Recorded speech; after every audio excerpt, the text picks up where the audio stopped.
Saya malam hari ini tidak merancang ada kesaksian, tapi ada jemaat yang baru pertama kali datang. Tadi dia pertama kali datang jam 3 kalau nggak salah. Saya mau undang Ibu Margaret dong, maju ke depan Ibu Margareta sama anaknya. Ini ibu usia 83 tahun. Wow, tepuk tangan saudara. Dan waktu beliau datang, beliau duduk di luar, saya nggak tahu, saya keluar, ya saya bilang, Ibu mau datang Mesbah Doa? Iya Bu, kami dari jauh, jadi kita datang lebih awal dan mari Ibu naik, Ibu ke depan. Ya, dan saya mendengar kesaksiannya luar biasa, ya, dan ini tidak disengaja tanpa rekayasa. Tapi saya harap Ibu jangan marah sama saya, karena saya tidak ngomong Ibu harus bersaksi malam ini. Saudara, sama anaknya nggak apa-apa kali ya. Yuk datang yuk, naik sini yuk. Saudara, Ibu Margaret ini dulu kepala sekolah dan beliau itu pelayanan sudah berapa tahun Bu? Dari tahun 90. Dari tahun 90 melayani Tuhan, tepuk tangan saudara. Dan Ibu sebagai pendoa dan banyak jadi bahkan menjadi ketua pendoa ya Ibu ya. Kabit doa. Tapi saya mendengar kesaksian bagaimana Ibu sini ya, Ibu cerita selama Ibu melayani Tuhan. Ya, dan beliau berkata setelah baru mendengar Mesbah Doa baru mengerti bagaimana menjadi Kristen yang benar. Ya. Jadi ternyata selama ini pelayanan tapi nggak ngerti menjadi Kristen yang benar. Bagaimana Ibu cerita Ibu? Sebenarnya sungguh malu juga saya lihatnya. Jangan malu. Karena semua saya sebagai orang Kristen dari bayi sudah Kristen.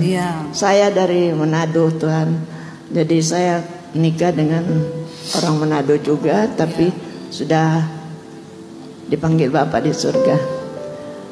Kira-kira 17 tahun yang lalu. Jadi saya sendiri tetap saya pernah jadi kepala sekolah. Jadi kepala sekolah. Jadi saya tuh sombong, saudara. Karena nenek saya tuh dokter pertama wanita Indonesia dari Manado juga. Tetapi ya tidak diorbitkan karena memang nenek tidak begitu suka diorbitkan gitu.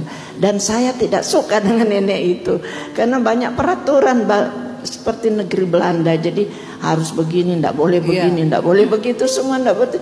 Aku pengen jalan-jalan, masih muda kan waktu itu baru umur 14 tahun. Saya dari Manado diterbangkan ke sana. Nah, saya melayani Tuhan itu tahun 90 baru saya dibaptis. Baptis selam. Nah, orang semua bilang melihat malaikat di surga, tapi saya nggak pernah lihat apa-apa. Saya nggak lihat apa-apa. Saya tetap tahu bahwa Yesus itu siapa, tapi saya nggak ngerti, saudara. Saya nggak ngerti sama sekali. Jadi kalau mungkin saya dipanggil Tuhan pada waktu itu, saya percaya bahwa saya tuh tidak ke surga perginya, nggak tahu kemana perginya. Saya nggak tahu, tapi Tuhan itu baik, sungguh baik dan sangat baik dalam hidup saya. Kemudian saya dari agama Kristen, Katolik, jadi saya pindah ke GBI karena GBI itu mirip kita sekarang nih, dengan nyanyian-nyanyian, dengan tepuk tangan, dengan bersukacita. Jadi saya gembira tapi tidak mengerti bahwa kalau kita mati itu mau kemana sebenarnya. Jiwa kita kemana, roh kita kemana, badan kita kemana. Saya nggak tahu, saya baru tahu sejak ketemu Mesbah Doa. Iya, jadi saya mendengar tadi saudara dulu sebelum Ibu mengenal kebenaran, sering ribut ya sama anak ya. Sering saya berantem dengan anak. Kalau anak ini suka menegur, ini nggak boleh, itu nggak boleh. Sama aja nenekku dulu. Sama jahatnya, sama brengsek, sama padahal ibu yang salah ya. Iya. Nah, tapi ibu merasa benar ya. Merasa benar. Tapi sekarang saya betul-betul minta sama Tuhan, kalau saya melewati umur 83 tahun Tuhan, saya mau 1 tahun mengasihi Tuhan lebih dari segalanya. Jadi saya mau persiapkan diri sebagai orang sudah tua, yaitu berdoa untuk anak-anak mantu cucu. Jadi sekarang sudah nggak pernah berantem ya? Sekarang nggak pernah berantem lagi. Kalau saya marah saya diam. Iya, saudara. Kalau dulu ya. Jadi lebih baik diam saudara daripada ribut-ribut. Saya marah, anak saya kutukin, saya maki, saya apa padahal aja. Pendoa. Padahal saya itu pendoa sangat. Ketua doa lagi. Jadi tidak menjadi jaminan. Kalau nggak berubah, berat benar. Saya ikut dari ibu Debbie anak saya lihat mama ini kok enggak berubah, enggak tobat-tobat, bodoh. Mau tobat ke, mau apa ke. Pokoknya saya keras hati. Keras hati bener. Terus ibu dapat channel saya dari mana? Dari anak. Oh, dari anak. Mama dengar tuh khotbahnya. Khotbah biasa aja, begitu terus. Memang orang kalau tidak mau bertobat, mengeraskan hati, makanya. Apa aja biar dibilang orang mau datang juga nggak peduli. Iya, nggak peduli mau mati besok, masa bodoh, nggak peduli. Hidup ini kayaknya biasa-biasa aja. Tapi setelah ibu dengar khotbah saya, bagaimana bu? Setelah dengar khotbah baru saya tahu bahwa mengasihi Tuhan itu sangat baik. Begitu banyak Tuhan nolong saya, tapi saya nggak sadar. Waktu itu saya nggak sadar. Saya bikin dosa banyak macam. Aduh Tuhan ampuni dosaku, nggak bisa diampuni lagi nih Tuhan. Tuhan bilang jangan takut, aku mau mengampuni aku. Amen. Engkau sudah percaya bahwa Yesus itu mati di kayu salib untukmu. Amen. Dan untuk orang-orang lain. Anaknya bisa cerita, udah lihat perubahannya ibu? Ya, kan harus ada saksi saudara. Kalau enggak kan berarti bisa dibohong-bohongi ya. Ya gimana? Mama ini keras lah pokoknya. Papa pun kalah sama mama. Wih, papa kalah sama. Ya. Jadi kalau mama-mama sini yang kalah-kalahkan papa bertobat. Kalau enggak kita baptis 20 menit. Terus bu. Jadi kadang saya suka nyindir ya, mungkin salah, saya juga salah. Saya bilang, "Ma, pendoa syafaat loh. Takut tuh kita kan mama suka doa."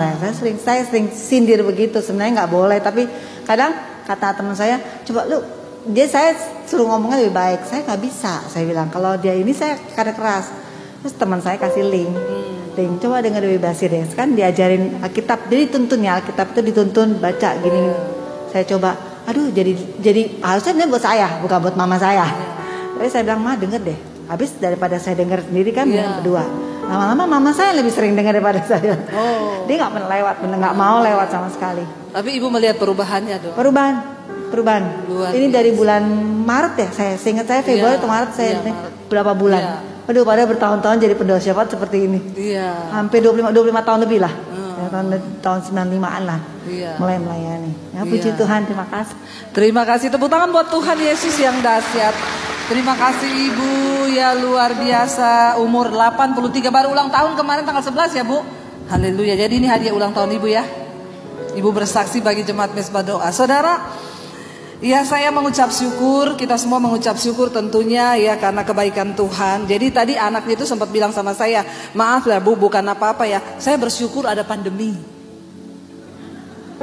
Karena kalau nggak ada pandemi kita nggak bisa dengar khotbah ibu, kita nggak tahu, kita nggak bertumbuh, iman kita tetap begitu. 25 tahun jadi pendoa. Tapi kalau marah ngutukin anak, sumpah menyumpah. Di gereja tapi ketemu orang, haleluya. Puji Tuhan. Makanya saya bilang setan sudah tidak bekerja di gereja. Dia cuma kontrol. Kata setan, gak usah ganggu mereka, kita kontrol aja, lancar coy, lancar. Gereja penuh gak apa-apa, yang penting hidupnya gak berubah. Saya yakin dan percaya yang datang malam ini adalah orang-orang yang mau berubah, orang-orang yang siap berubah. Katakan amin. Saudara, ngapain kita ikut Yesus kalau hidup kita gak berubah? Ngapain kita ikut Tuhan kalau hidup kita gak berubah? Yang dulu, sekarang, sampai selamanya. Dia bilang lagi, kan Yesus tidak berubah, aku pun tidak berubah. Jangan saudara, kita berubah.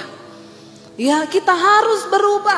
Saya mengucap syukur banyak mendengar kesaksian orang-orang yang dari dulu mereka ribut dalam rumah tangga, cekcok dengan suami, tapi sekarang dipulihkan Tuhan.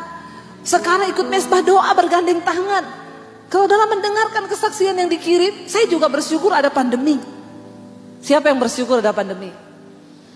Makanya dulu waktu mesbah doa orang bilang, "Bu, tengking ini pandemi." Jangan ditengking. Mau ganti Tuhan kau? Karena kita percaya semua yang terjadi adalah seizin Tuhan. Tapi Bu, banyak yang menderita karena pandemi. Ada yang gak dapat pekerjaan, ada yang pabriknya tutup. Gantian dong. Amin. Gantian kan? Kan Tuhan bilang ada waktu rugi, ada waktu untung. Ya, sudah untung 30-40 tahun, sekarang rugi. Puji Tuhan, haleluya, 12 kali. Saya percaya pandemi ini adalah waktu Tuhan untuk memurnikan. Kita dibangunkan dari yang tidur. Selama ini menjadi orang Kristen, gak tahu apa-apa. Cuma datang cari Tuhan kalau ada masalah, datang cari Tuhan ketika sakit. kalau saya lupa Tuhan,